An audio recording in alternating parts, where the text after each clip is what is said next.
Halo teman-teman, kembali lagi di channel saya Penghayat Diksi. Selamat datang kembali. Menyoal Menteri Bahlil Lahadalia, pidato lamanya kembali mencuat mengenai nasionalisme ya, yang sekarang beredar banyak di media sosial, terutama di TikTok, Reels, IG, kemudian short YouTube, tentang perkataannya yang menyinggung warga negara yang berpindah ke warga negaraan. Sebetulnya itu merupakan kritik Bahlil sendiri terhadap beberapa atau mungkin cukup banyak warga negara Indonesia yang memutuskan untuk pindah ke warga negaraan. Khususnya kasus yang diangkat pada saat itu adalah teman-teman WNI yang berpindah ke warga negaraan ke Singapura ya. Dan usia yang berpindah ke warga negaraan pada saat itu adalah usia yang cukup produktif di rentang 25 sampai 35 tahun.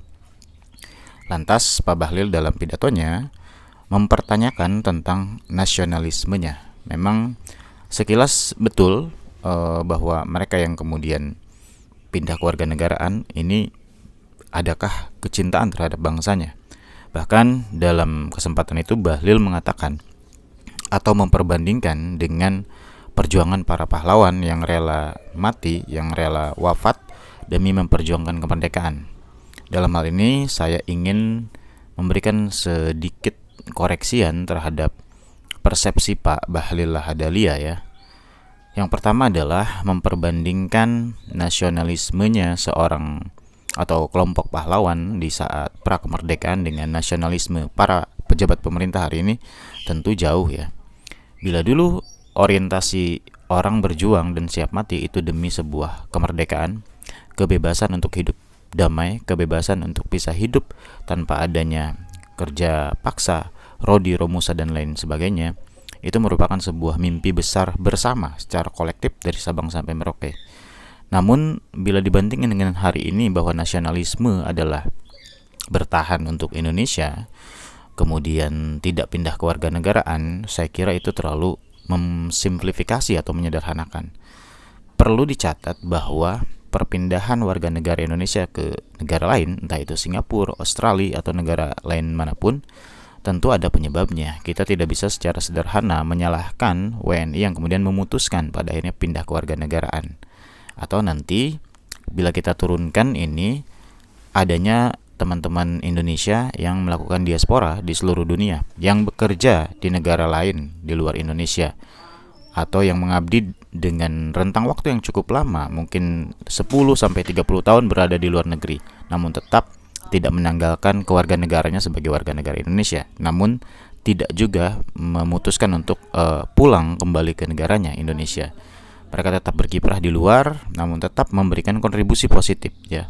Beberapa diaspora yang sempat saya temui dalam simposium cendekia kelas dunia di tahun 2018, yang saat ini juga menjadi beberapa orang yang sangat penting dalam ruang media sosial kita, misalnya Prof. Bagus Mulyadi ya, yang berkiprah aktif di Nottingham University. Apakah dia tidak nasionalis? Tentu itu pertanyaan yang sangat silly ya. That's a silly question. Prof. Bagus adalah salah satu tokoh muda progresif diaspora Indonesia yang bahkan menginisiasi hubungan kerjasama riset antara kampus-kampus terbaik di Indonesia dengan kampus-kampus terbaik di Inggris, khususnya Nottingham gitu ya. Jadi nasionalisme bila diangkat kepada teman-teman diaspora, saya kira perlu kajian yang terlalu jauh ya untuk misalnya kok lama di luar, kok nggak pulang-pulang, nasionalismenya gimana? Saya kira itu salah kaprah sama sekali. Namun menyoal perkataan Menteri Bahlil yang kemudian menyayangkan nasionalismenya sehingga masyarakat berpindah ke warga negara, ini tentu harus juga dijawab dengan kritis. Kenapa atau apa alasan utama teman-teman WNI ini memutuskan untuk pindah negara? Kalau kita harus melihat realitas di negara Indonesia, misalnya, saya kira masih sangat kurang ruang apresiasi terhadap warga negara yang memiliki kapasitas dan kapabilitas tertentu dalam disiplin keilmuan. Misalnya tidak sedikit orang-orang muda atau misalnya katakan atlet yang kemudian memutuskan untuk pindah ke warga negaraan karena memang ada apresiasi yang jauh lebih baik yang diberikan oleh negara lain. Salah satu halnya adalah terkait dengan kesejahteraan ya. Coba Pak Bahlil boleh cek berapa banyak atlet Indonesia yang pernah besar pada masanya, namun sekarang di akhir hidupnya itu cukup memprihatinkan. Artinya negara tidak bisa kemudian menyalahkan sesederhana itu. Masalah kesejahteraan ini menjadi mimpi bersama pasca kemerdekaan. Semua orang dalam mengisi kemerdekaan ini, salah satunya adalah tujuan akhirnya yang sering disebut oleh Ahmad Buya Shafi'i Ma'arif, almarhum Profesor Buya Shafi'i Ma'arif, sila kelima itu sila yatim piatu, sila yang koma ya. Keadilan sosial bagi seluruh rakyat Indonesia itu masih terlalu jauh. Siapa yang bertanggung jawab atas tidak terjadinya keadilan sosial bagi seluruh rakyat Indonesia? Sila kelima Pancasila adalah salah satunya, tentu tidak boleh naif, adalah pemerintah. Kelompok yang memiliki mandat dari rakyat untuk memimpin dan mengorganisir negara ini, artinya mereka yang punya kemudian kewenangan atau kekuasaan untuk membuat sebuah regulasi yang pro rakyat, kan gitu.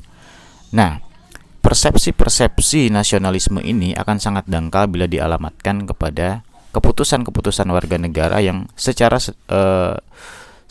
sudah memperhitungkan satu dan lain hal untuk kemudian memutuskan pindah warga negara. Salah satunya adalah perbaikan hidup. Adakah Indonesia sudah bisa menjawab kesejahteraan sosial bagi seluruh warga negara Indonesia? Tentu tidak, begitu ya. Sehingga saya kira ini perlu menjadi self reflection untuk pemerintah khususnya, untuk kemudian bisa menganalisis secara fundamental bagaimana caranya menjaga warga negaranya sendiri untuk tidak pindah ke warga negaraan. Kan ujungnya pasti tentang kesejahteraan. Bagaimana kemudian sulitnya orang melamar pekerjaan. Bagaimana dengan orang-orang yang punya kapasitas keilmuan yang tinggi, S1, S2, S3, itu masih mendapatkan pekerjaan yang jauh dari layak secara finansial. Hal ini kemudian yang menjadi pemicu banyak sekali warga negara pada akhirnya memutuskan, misalnya orang-orang pintar ingin jadi warga negara Amerika, ingin jadi warga negara Finlandia, ingin jadi negara Eropa gitu. Artinya ini tentang kesejahteraan yang bisa menjadi apresiasi bagi mereka yang punya kelebihan di bidang tertentu untuk kemudian bisa memberikan sumbangsi kepada negara dengan keberimbangan finansial, keberimbangan kesejahteraan. Ini bukan tentang kemudian nanti dibalikan, oh Anda ini hitung-hitungan dengan negara. Misalnya kan ada kata-kata klise ya, jangan pernah menanyakan apa yang negara bisa berikan kepada warganya, tapi pertanyakan kepada diri kita apa yang bisa kita berikan kepada negara.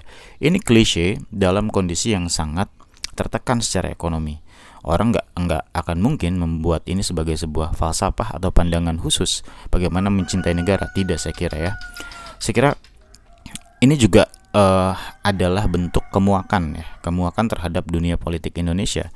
Para politikus yang mungkin mohon maaf oknum yang bekerja 5 tahun tapi bisa mengambil keuntungan itu untuk hidupnya selama 20-30 tahun ke depan. Meskipun dalam beberapa praktik kontestasi pemilu mereka mengambil uang dalam waktu 5 tahun, mengumpulkan uang sebanyak mungkin, entah itu halal atau haram, untuk melakukan pertarungan kembali agar terpilih. Karena memang akrobat politisi itu adalah pertarungan, sehingga melalui pertarungan mereka akan memiliki keuntungan yang banyak selama menjabat. Hal-hal semacam ini yang kemudian miris dilihat dari kacamata akar rumput. Mereka yang hanya menjabat 5 tahun bisa mendapatkan uang segitu banyaknya, kemudian nanti kalau tersangkut operasi tangkap tangan KPK bisa keluar dengan mudah. Hal ini kemudian menjadi pemicu bahwa ada sesuatu yang sakit dalam negara ini ya. Apresiasi terhadap sebuah atau kelompok orang-orang yang benar memiliki kapasitas untuk bekerja, bisa memberikan sumbangsi kepada negara, namun tidak ada apresiasi karena memang tidak masuk dalam circle atau dalam orbit politik yang menghendaki. Misalnya bagi-bagi jatah, bagi-bagi tender kepada misalnya rekanan tim pemenangan seorang kandidat politik atau presiden atau DPR atau apapun itu yang memiliki jabatan politik, itu bagi-bagi tendernya, bagi-bagi jabatannya sangat kuat. Jadi tidak lagi berdasarkan meritokrasi, kapasitas orang itu untuk kemudian bisa bekerja, tidak lagi dalam hal itu. Ini yang kemudian juga mempersempit peluang orang-orang cerdas, orang-orang baik, orang-orang pintar untuk bisa berkiprah dalam negara. Karena memang keran-kerannya sudah dibuka khusus kepada kelompoknya, kepada kelasnya, kepada circle-nya. Sehingga jangan kemudian secara mudah menyalahkan pada akhirnya warga negara Indonesia memutuskan untuk pindah ke warga negaraan. Ini harus menjadi refleksi serius, evaluasi serius terhadap tata kelola pemerintahan kita. Jangan sampai di masa depan yang sekarang dibangga-banggakan menurut Menteri Bahlil, nggak apa-apa keluar berapa tapi lahir 1.000. Bagaimana kalau 1.000 orang yang lahir juga siap untuk menjadi warga negara dari negara lain, bukan negara Indonesia? Karena memang ketidakadilan kesejahteraan yang terjadi di negara ini.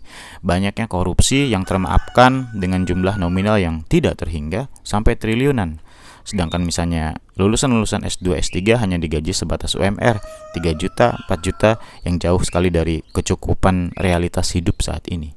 Sekira bicara tentang nasionalisme itu bukan tentang diri kita, jiwa kita, raga kita ada di Indonesia, tidak. Tapi ini tentang bagaimana adanya kesadaran kolektif untuk membuat negara ini semakin maju, semakin sejahtera, dan semakin adil secara sosial bagi seluruh warga negaranya. Jadi, nasionalisme kita perlu dikaji ulang, tidak terbatas pada simbol-simbol eksistensial keberadaan kita ada di pijakan kaki kita ada di mana, bukan. Ini tentang bagaimana adanya kesadaran membuat Indonesia tetap ada, tetap eksis, tidak menjadi negara yang bangkrut dan hilang, menjadi dikubur dalam nisan sejarah peradaban dunia gitu. Sudah seharusnya orang-orang yang memiliki kepentingan sekaligus memiliki kekuasaan sebagai pemangku kebijakan, saya kira sudah harus melampaui pikiran-pikiran masa lalunya yang mungkin ada ambisi, ada semacam ada semacam gairah untuk memperkaya diri atau kelompoknya sendiri, sehingga menutup pintu-pintu lain bagi mereka yang memang lebih memiliki kapasitas untuk mengelola negara ini.